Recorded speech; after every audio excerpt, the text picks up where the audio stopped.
Бях много млада, когато аз започнах веднага след академията, директно отих в Младежкия театър и това за мен беше абсолютно сбъдната мечта. Нали? Професор Азарян, той беше един абсолютен обединител и неговата любов към това изкуство. Щупи се след това, когато ми се наложи да играя някакви... Извинявам се, нали, съжалявам, обаче бяха абсолютни глупости. Искрено си говорим, сега казваш. Да. И аз не знаех какво ще ми се случи след това. Аз не знаех какво ме чака. Но след това, примерно, поканих в Народния театър и там пак преживях така, как се каже, такава много съдбовна среща с... Просто знам кога нещо е вярно. Те тогава и моите родители ми се разсърдиха, защото аз взимах в Народния театър 300 лева заплата, с която си покривах наема. При това живеех на дивана на Иляна Каджабашева, която ме приюти, която до ден днешен ми каза: спри да го повтаряш това, но аз няма да спра да го повтарям, защото аз нямаше къде да живея, тя ме взе от тях. Иначе трябваше сигурно спя на дивана в гримьорната.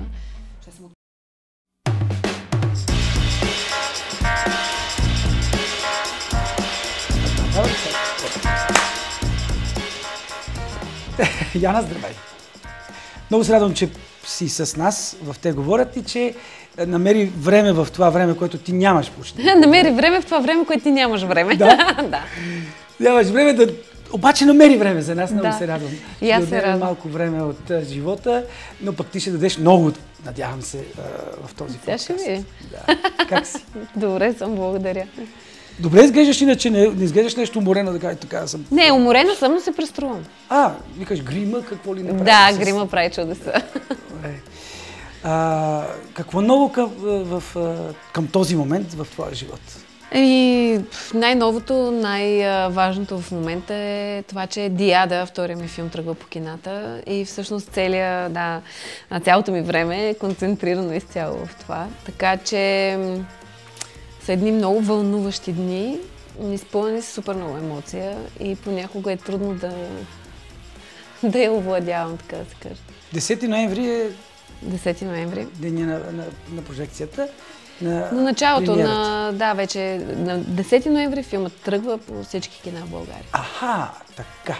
Да. Ще го гледаме навсякъде. Ще го гледаме навсякъде. Добре, как тече тази подготовка за една премиера? Ти за втори път, но какво научи от първия път, за да стигнеш до не, то всъщност мисля, че е много различно, че самия филм сам подсказва точно по какъв начин трябва да се случи подготовката, но ти засягаш една много важна тема, която ние често си говорим и вкъщи, и въобще така в моя малък кръг от приятели, за това, че българските филми заслужават да имат правилното разпространение, заслужават да стигнат до публиката и това изисква наистина страшно големи усилия. И през повечето време това означава да работиш с правилните хора и ето сега ние се намираме тук в офиса на нашите пиари, които се грижат за това и двата ми филма да стигат до публиката и искрено вярвам в това, че когато работиш с правилните хора и когато те имат отношение към това, което правят, всичко се получава страхотно и вярвам, че Диада също ще бъде един проект роден от любов. Той е роден от любов, но и така и ще го опаковаме сега и в кампанията, така че се надявам, че ще стигне до много хора. Мисля, че филмът е много важен и е важно да бъде гледан. И ние добре съзнаваме това, че всеки зрител има значение и наистина се опитваме да стигнем до всички. Казваш, че е важен. Защо е важен?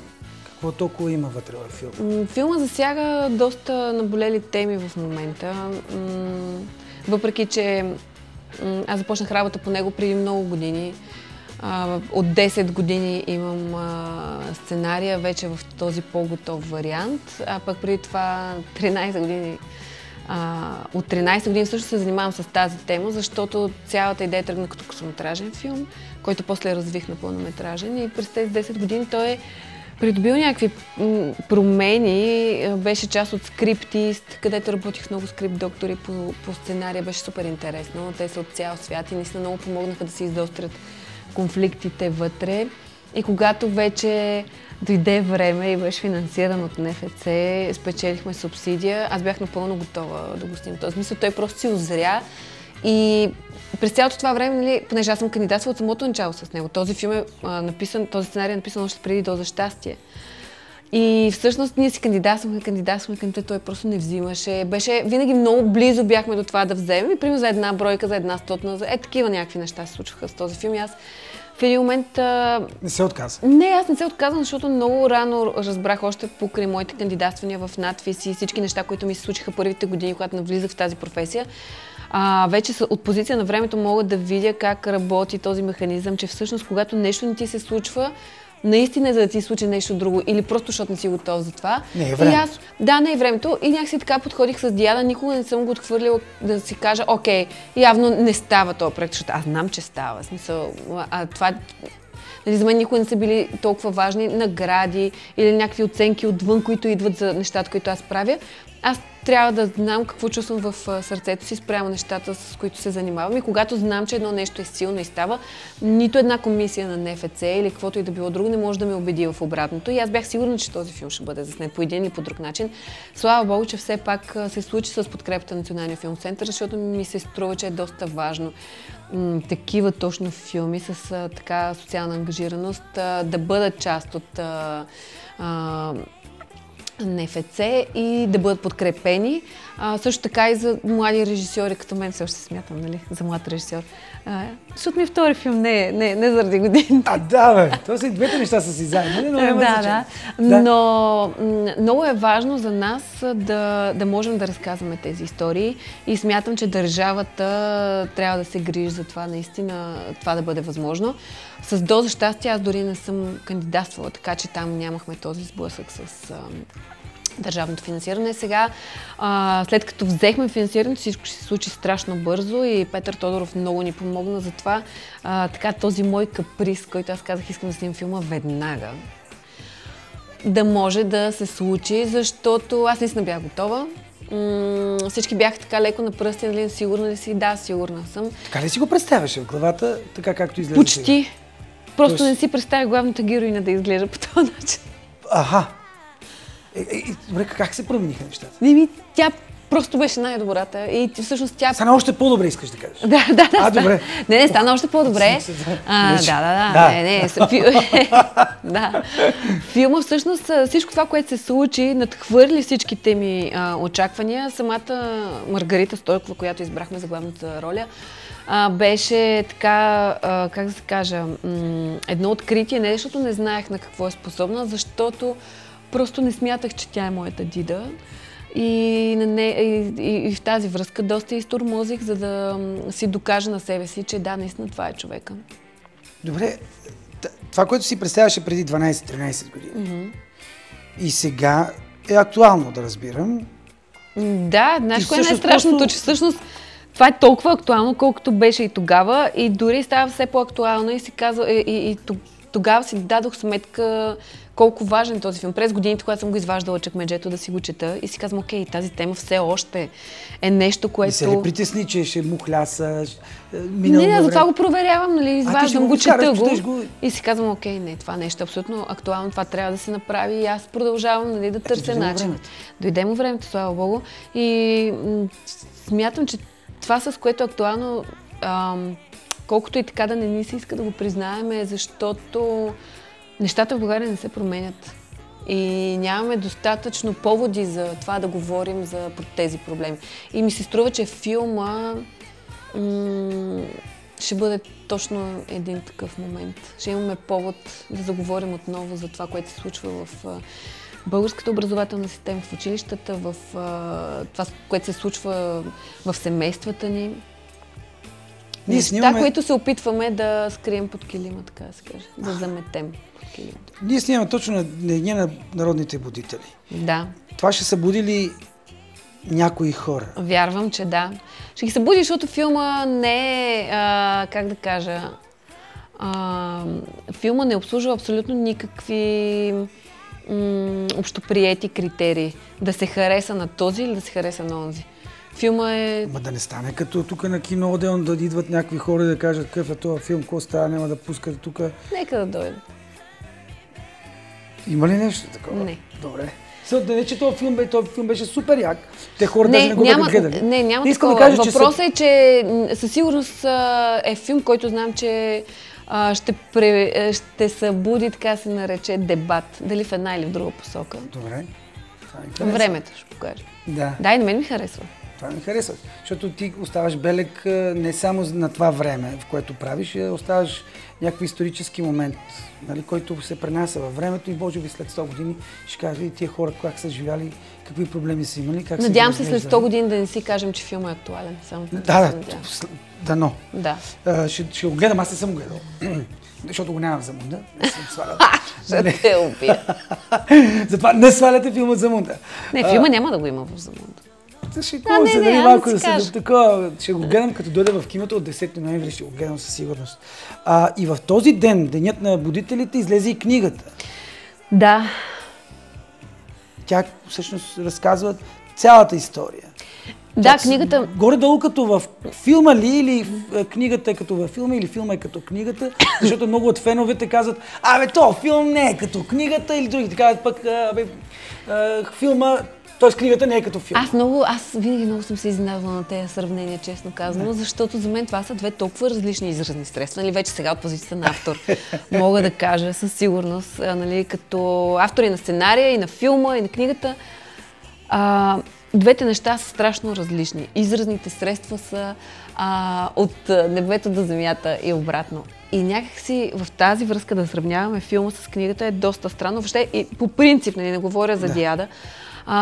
И затова аз винаги се дистанцирам от такъв тип разговори, нали, с приятели. Това, кое е по-добро? Ама как така, кое е по-добро? Аз не ръчно те провокирам. Да, супер е това. Нали? Идеята е да го изговорим. Да го изчистим. Но това е, че литературата дава една възможност да нямаш никакви граници. И като автор. И книгата? Не се съобразяваш с бюджети. Не, съжалявам, това е действителността. Може да го разшириш колкото може да го направиш каквото си искаш и после да... Защото когато пиша сценарий, при нас винаги подхождам, пишейки сценария като режисьор, който след това ще го режисира. И там винаги се съобразявам с това как еди кое си нещо може да бъде разказано чрез изразните средства на киното и е адски различно. Докато думите на страницата, виж, ходи ти паяче по това. На пари е това. Що не ходи по моите? Ако искаш, ще ме вземеш мене в някой филм и ще спечелим. Да, окей, добре. Така се случват неща. Да, така се случват. Нищо, нека си ходи, то не е отровно. Надявам се. На един от подкастите ни, какво ни кацна? Челичка ни кацна и вървеше тук при мене, при събеседника. Да, виж колко готино. Ето го, даже супер готино. Надявам се да не се превърнеш в Спайдермен. Може да направим такъв някакъв български Спайдермен. Сега подкаста може да стане много интересен. Ако паяка е отровен. Иначе да ти кажа, аз имам също сценарий, обаче за Мисията невъзможна в България, в Благоевград.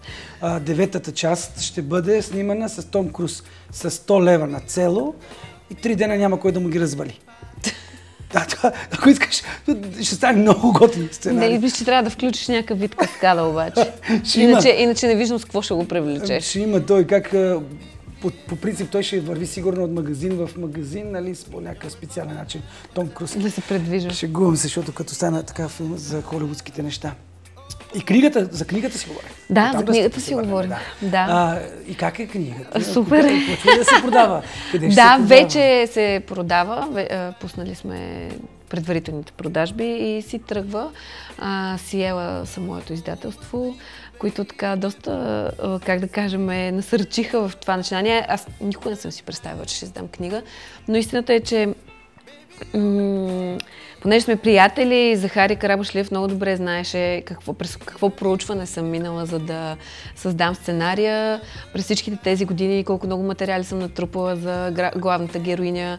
Защото аз си описвах нещата като случки, които са се случили преди, случки, които са се случили в миналото и в детството и така нататък, за да мога да си натрупам за себе си този бекграунд на героинята, което после много ми помогна да махна всичко от сценария, обаче да оставя едни такива малки хинтове, защото за мен е много важно в един филм не всичко да бъде смелено и да бъде разказано, обаче когато аз знам какво е, за мен е много по-лесно да извадя точно тези малки детайли, които между другото в един момент си казваш, като творец, това няма кой да го забележи, то си е там за мен, обаче това не е така. И супер много хора, които вече са гледали филма и после си говорим, защото правим такива въпроси и отговори. Има общи преживявания. Не само това, те забелязват тези малки неща, които са сложни там. И някакси си казвам, окей, добре, и това ми дава някаква страхотна такава увереност, че има смисъл от тези неща и колко важна е всъщност подготовката. И книгата се оказа част от моята подготовка за Диада. И някакси насърчена, нали, от Захари, си казах, окей, нищо не губя, ако седна и се опитам да обединя всичките тези истории в един роман. Ама ти по сценария направи романа. Не, в крайна сметка да, но всички тези неща те бяха предварително написани. Да, то е ясно, да. Да, и всъщност после вече го оформих по структурата, по която се движи филма. Колко време ти трябваше да направиш книгата? Не знам, броим ли всичките те години? Не, защото това е много трики. Права си, да. Просто това са години работа. Няма как и да седнеш от скрач да го напишеш, защото освен това аз имам вече смисъл, имаш филма, имаш всичко, което само време разделно е написан романа за 14 дена, но това е друга тема. Това е различно. Това е друга тема. Да, не знам дали знам. Това беше. Да, защото откраднат. Но това е друга тема, да. Така че това беше наистина супер вълнуващо време и вече когато започна да го оформям, защото все пак там езика е много важен. Както, нали, ние имаме киноезик, така нататък, начина по който ще върви разказа, от кое лице ще върви и така нататък. Аз не съм експерт в тези неща. Нали, смисъл, никога не съм ходила на първи курсове по творческо писане или така нататък. Но всичко е някакъв вид интуиция, обаче е много добре познаване на главната героиня, защото цялата книга е концентрирана единствено в нея. И в нейния вътрешен свят, в нейното детство, в нещата, които тя си мисли, в начина, по който тя вижда хората около нея, света около нея, в начина, по който тя успява да се капсулова, за да запази себе си. И това е като някакъв вид защитен механизъм срещу целия свят. И мисля, че стана доста интересна самата. Аз, въпреки че знаех толкова много неща за нея, бях адски изненадана от това, което се случи, докато писах. Имаше неща, които не подозирах, че си се случили. Така че от тази гледна точка това изненада и мен. И вярвам, ще изненада и читателите, и хората, които преди това са гледали филма, защото това момиче се оказа една абсолютно необятна вселена. И съм много щастлива за това, че всъщност бях подтикната да навляза още по-дълбоко в нейния образ, през това да я опиша в страниците на Диада. Кой прочете пръв книгата? Не даваш ли на Алекс да чета или не? Не, той даже още не я е довършил. Той говореше в подкаста, който гледах днеска, че чете няколко книги, даже една от книгите Виктор Пасков и аз се чета тази книга. Виктор Пасков, и аз се чета. Да. И той говореше за тия неща. Да, че още не е прочел. Не му даваш първо той да чете. Кой е най-големият ти критик тогава? Не, той е най-големият ми критик, обаче в този случай всъщност единствените хора, които я бяха чели преди да издадем, бяха моите редактори от Сиела. Те като прочетоха, при положение, че те са чели много книги. Да. Какво казаха? Скромно, нескромно казва и ми е много трудно да говоря така за... Добре, кажи ми на мен, ще го кажа. Кажи ми на мен, ще го кажа. На Захари, той да ти каже. Добре, не, по-добре, що не? Той бих казал. Да, не, бяха наистина впечатлени и всъщност това, което Захари ми каза и редактора ми Мирослав и Веселина, те бяха много категорични в това, че казаха, ти си човек, който може да разказва истории. И за мен това беше някакво страхотно признание. И до тук мога да спра. Не знам, не мога да говоря. Няма да говорим. Защото трябва да пресъздавам техни думи, пък някакси не е, но така мога да кажа, че процесът беше доста приятен, доста лек и всъщност всичко се случи с много голяма лекота. Супер. Кой е твоят будител? Кой те събужда, освен децата сигурно рано сутрин, но кучето. Тези две всъщност красиви будителки. Имаш и други будители? Да, имам си. Вкъщи си ми е. Номиниран за будител на десетилетието, не е случайно. Да, това е мой будител. Алек Алексиев се казва. И всъщност, колкото и да се шегуваме с него на всякакви теми и така нататък, и да не си даваме достатъчно кредит един на друг, въпреки че той на мен ми дава много повече, отколкото аз на него. Но всъщност напоследък много често си давам сметка, че може би нищо от това, което съм направила, нямаше да се случи без него. Защото той абсолютно изцяло ме подкрепя за всяко нещо, с което се захвана и никога не е казал, ай стига бе, това спълни глупости. Ай стига бе, смисъл, ако ми бях казал, сега ще напиша, нали, книга, ще пробвам да ми каже, ти да си не може и това, нали? В смисъл, че някак той винаги подхожда... Не са ли ти малко тези неща, не са ти много тези неща. Няма ли да ни обърнеш внимание на семейството и така нататък, защото всъщност без тяхната подкрепа аз не бих могла да правя това, което правя, нали? Примерно да ме оставят 10 дни сама да си пиша книгата. Смисъл, кой мъж ще остави да жена си, двете си деца и кучето и ще ми ги махне от главата, за да мога аз, нали, да си творя на спокойствие.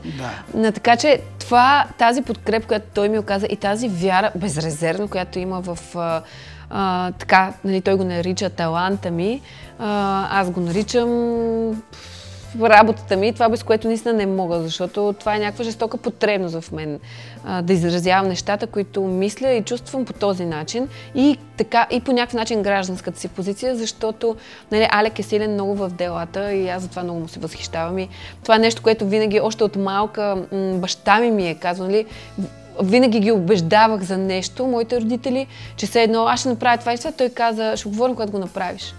И това винаги е останало в мен. И ето, по-съзнателно аз може би съм търсила някой като баща ми. Сега осъзнава това. Но Алек е бил човек на действието и по някакъв начин ме направи мен човек на действието. Примерно, когато го срещнах, аз вече бях усетила един такъв леко не непокорен дух в себе си, ами и има едно нещо, което се нарича несправедливост и когато аз се усетя, аз мога тотално да сменя усещането си, нагласата си към някой, към нещо и директно да се преобърне никога повече, примерно, да не имам доверие към дадена институция или човек или нещо подобно. И това се случи с театъра. Когато малко преди да срещна Алек, всъщност аз имах някакви жестоки драми със себе си в театъра, провокирани от това, че аз бях много млада, когато започнах веднага след академията, директно отих в Младежкия театър и това за мен беше абсолютно сбъдната мечта, нали? Да бъда на щат, да работя сред, нали, невероятни имена и така нататък. И след това 3 сестри с Крикора Зарян, което беше някакво невероятно истинско преживяване. Точно това, което аз съм си мислила, че театъра трябва да бъде, е точно това, което в мечтите ми съм си представила, че трябва да бъде режисьора, актьорите, сплотеността, да не си говорим за манджи в чакащи артисти, ами да си говорим за пиесата, която правим и цялото това нещо, пък и професор Зарян, той беше един абсолютен обединител и неговата любов към това изкуство, нито един от актьорите, които, нали, можех да видя всякаква различна светлина в други представления и така нататък, все едно това нещо го нямаше. Те просто сваляха това его, сваляха тази... Сега има актьори, които са малко по-маниерни, преструвка и така нататък. И бяха супер истински, защото той искаше от нас и това го запомних. Аз сега си го казвам на всичките ми актьори, казвам го на учениците, с които работя и им преподавам. Вие трябва да сте. Вие трябва да сте героя, а не да играете. И това, така съм си го запомнила, просто бъдете. И като почнахме първата репетиция на 33, той чете текста, за да може ние да го чуем, а не да се опитваме на маса да... Добрите режисьори вече да така. Обаче започна с едно нещо много странно. Седнахме всички, той каза така, пиесите бяха пред нас и той каза, отворихме ги, и така, аз ще чета ремарките и започна да чете и следващия момент каза, и тук Ирина сяда да свири на пиано. И само е така, в репетиционната имахме пиано и той само погледна ме, посочи към пианото, седна ми каза, нали, айде, моето момиче. И аз просто станах и почнах да свиря. И това беше супер странно. Никой нищо не коментираше, аз си свирих, каквото беше един етюд на Шопен. Това беше единственото, което можех да свиря и си го бях научила преди това по едно представление в надвис ме бях накарали. Аз не бях пипала пиано, след като завърших, там пък имах някакви травми. Но това беше, аз го изсвирих, върнах се на място си и той започна да чете. Беше уникално. И след цялото това нещо, след цялата тая магия, която всеки път се случваше на 3 сестри, мисля, всеки път го имаше това обединение. Независимо какво се случва в театъра, какви глупости и такова. Дойдат ли 3 сестри, всички се събираха. Беше толкова тихо в коридорите. Всеки си имаше собствен ритуал и така нататък. Просто всички се вълнуваха от това, което правят. И това беше заради него. И заради начина, по който той ни предаде любовта към това, което прави. И аз оттам нататък бях абсолютен аут. Аз не можех да повярвам, че след това ми се налага да играя някакви пълни Там не се щупи всичко Естествено. и излезе от театър. Щупи се след това, когато ми се наложи да играя някакви... извинявам се, нали, съжалявам, обаче бяха абсолютни глупости. Казваш, да. И смисъл, най-голямото нещо вече, което преобърна каруцата, беше когато репетирах едно представление и ме караха да правя супер простоти. Смисъл на простоти. Някакви много вулгарни смешки, правим Шекспир и окей, че нали, това е тръгнало от изкуство на народа, това въобще не ме интересува. Мисля, не че Шекспир трябва да го идеализираме или какво, ама някакси аз да играя Шекспир като чалга певица и да правя някакви... Може да си говорим спокойно или ще? Ти ще ме цензуриш. Не, няма нали се правя, че те направя и не знам си какво. За мен това беше абсолютно дъно. Аз просто не можех да го преживея това. Аз просто не можех. И там се причупи. Да. И Яна Титова оттам каза, спирам да играя. Махам се от... Не, аз просто напуснах Младежкия театър. Просто не можех повече да продължа. Не може след 3 сестри следващото ми представление да бъде Красавицата и звяра, където аз да дрънкам 3 тона на пианто и да играя разказвач. Не, че не може. Не, че е нещо по-ниско, но просто някакси, мисля, те актьорите имат нужда от това да бъдат постоянно подклаждани. Това по никакъв начин не може да ми развие талант. Да те подклаждат. Абе да, ма не беше. Нямаше процес, нямаше абсолютно нищо. Оттам нататък всичко беше някакси обслужване на някакви, как да кажа, предварителни програми и виждаш, че те хора не се вълнуват за това, което правят. Защо не се отказа? Да кажа. Защо не се отказа от театър и от изкуството да кажеш, това не е моето? Не, защото после пък като напуснах Младежкия, тогава аз много го страдах това решение. За мен това не беше лесно, защото това означаваше да се откажа от мечтите си, които съм имала преди това цял живот. Много хора са се отказали от мечтите. Аз защо пък... Аз те питам, защо не се отказа ти? Какво те накара да се откажа? В смисъл, аз когато напусках, аз го напуснах след като бях приела, че ще се откажа от мечтите си. Защото за мен това, аз не знаех какво ще ми се случи след това. Аз не знаех какво ме чака. Често казано, заплатата, която я взимаш и да не взимаш, не е била много голяма за да не беше въпросът за заплата, въпросът беше, това беше преди 100 години и тогава нямахме тези свободни сцени. В смисъл, тогава, ако не си на щат, ти изхвърчаш от професията. И това беше много, как да кажа, трики момента. Обаче аз обаждах на майка ми и ревях всеки ден. Тя вика, гати и театъра имате. В смисъл, като ще ми се тръшкаш тук, просто напусни.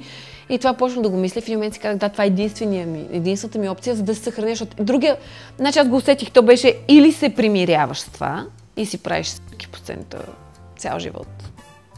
И, примерно, на 10 години едно представление ти се пада, което да наистина да усетиш пак тази тръпка.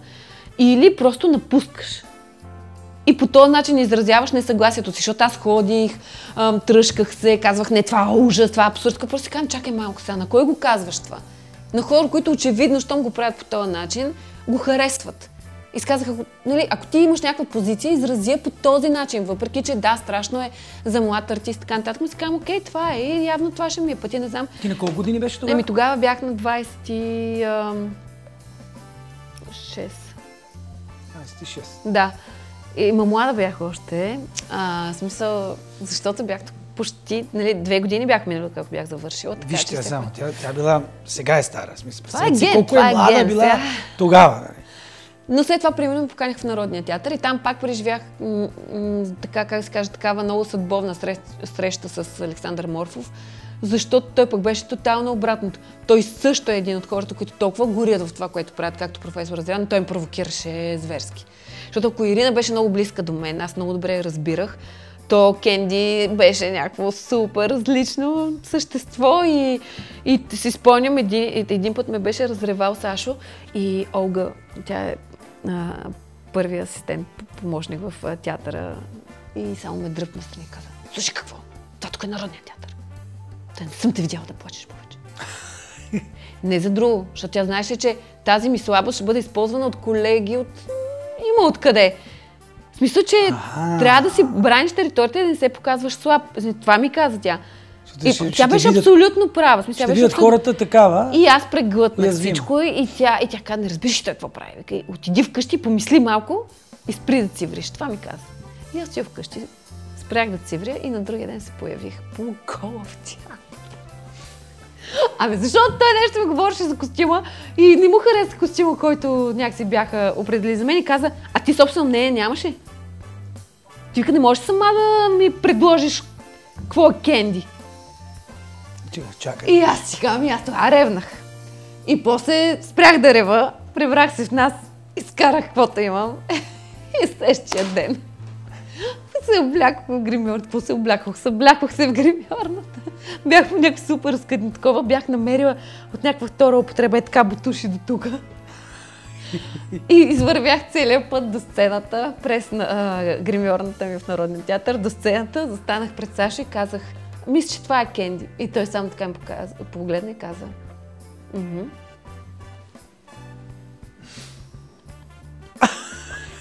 и край. И оттам нататък никога не сме имали никаква конфронтация. Добре. Беше страхотно, не, супер е това. Да, той това искаше да види. Не знам дали това искаше да види. Но със сигурност това някакси не по някакъв начин... той иска да види поведението. Не, той искаше да види инициативност. Да, това е поведението. Да, той искаше да види, че на мен ми пука. Не знам защо... Може да спекулираме даже само. и това е храброст, смисъл да излезеш така. Това е все пак Сашо Морфова, смисъл. Ти си на колко години тогава? Тогава бях на колко? На 27? Да. Не, на 26 бях. Народния театър? Да. Отиваш и кажеш, ето ме. Ето ме. Това е кенди. И казват, така ли си игра персонаж? Не, сменихме костюма след това.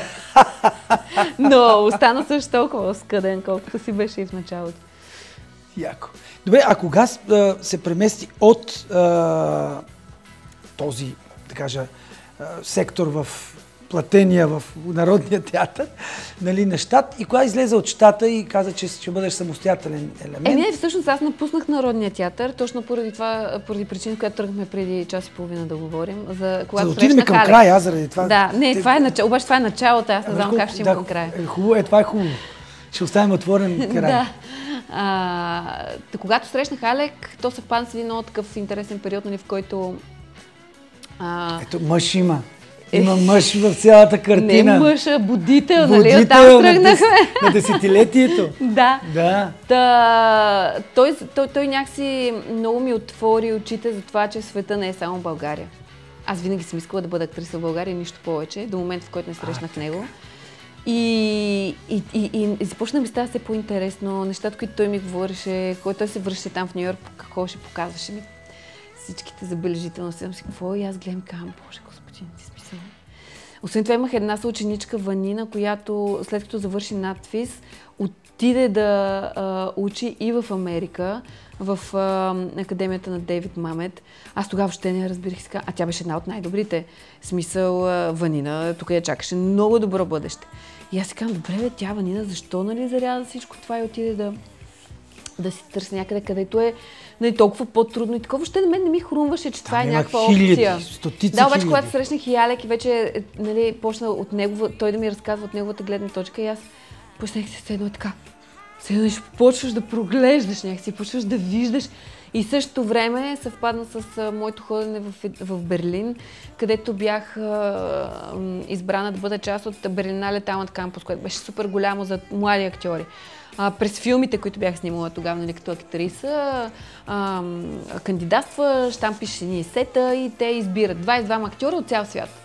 И бяха избрали мен и аз бях така супер, нали, впечатлен. Бяхме готвим да не отида, но това е друга история. В крайна сметка отказах много голяма роля в български сериал, за да отида в Берлин. Не само за да отида в Берлин, защото някакси усетих, че това няма да е моето. Аз никога не съм искала по телевизията да бъда много известна.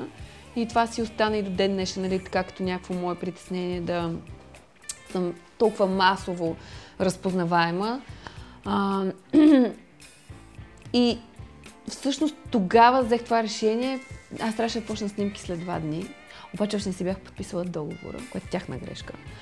И им пратих СМС, което е адски, нали, сега го отчитам като някаква супер глупост, ама тогава аз просто нямах друг ход.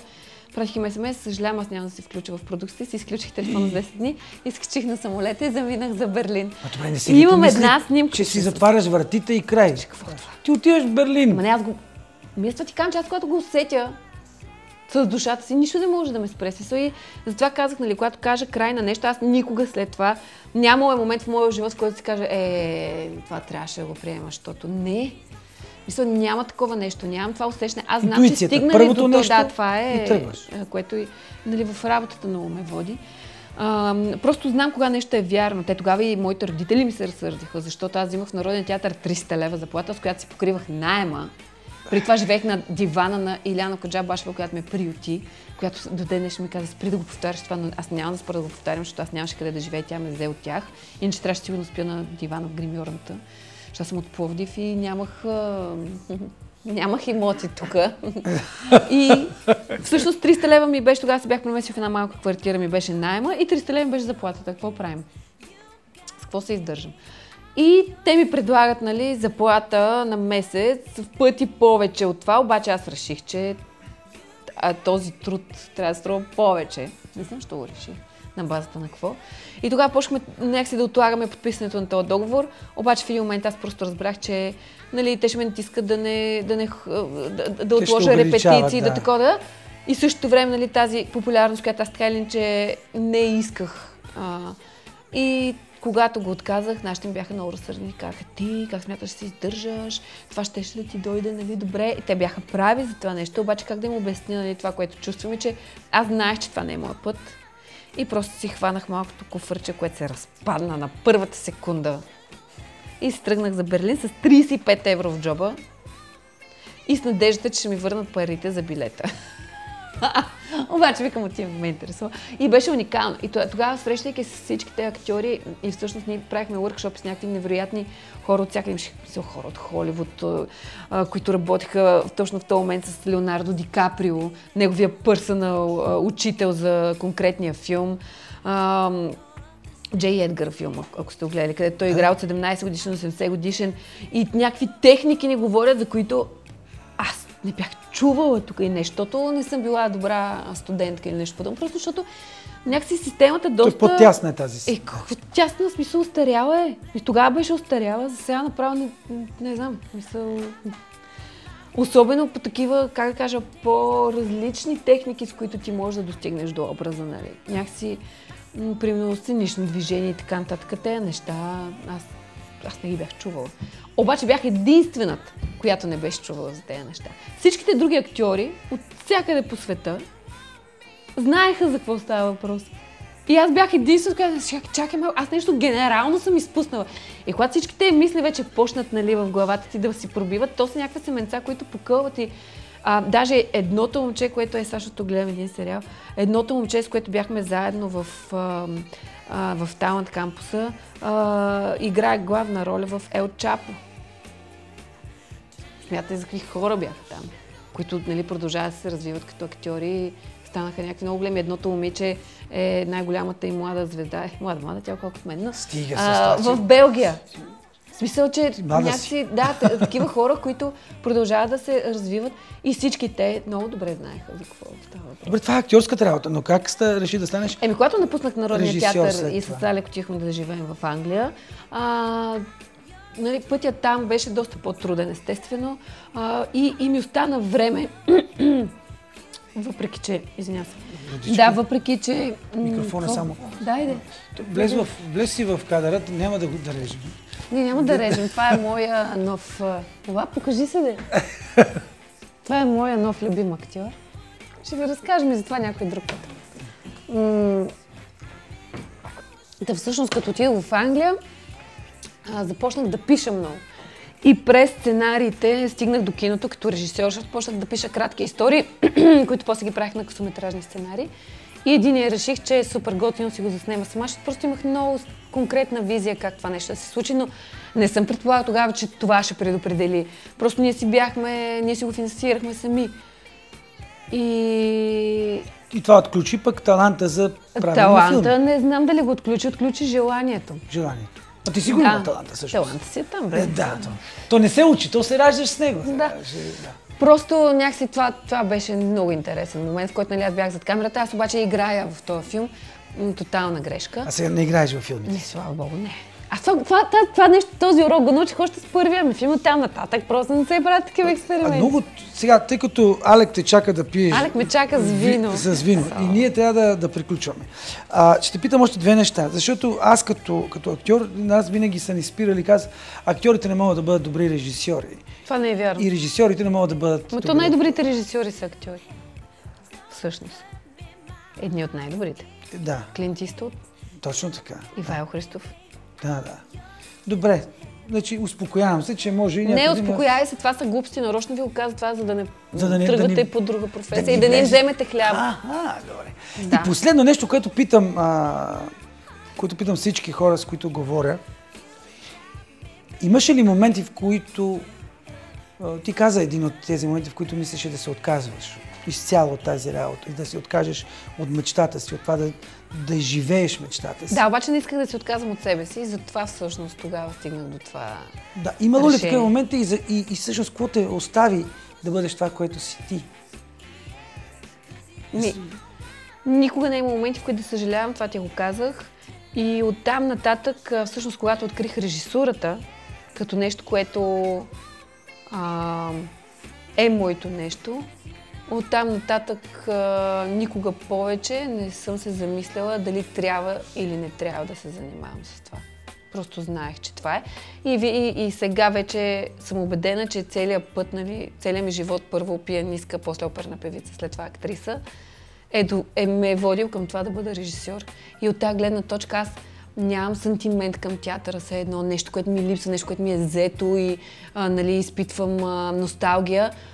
Бих се върнала в театър от чисто любопитство към някой режисьор, който много харесвам, ако има някаква провокативна роля, която си казвам, окей, ето тук вече, би ме било страх, защото страха имам предвид ексайтмента от нещо, което е различно. Да преодолееш себе си, да можеш да излезеш. Да, в някаква различна среда и с някой човек, който знам, че може да ме води.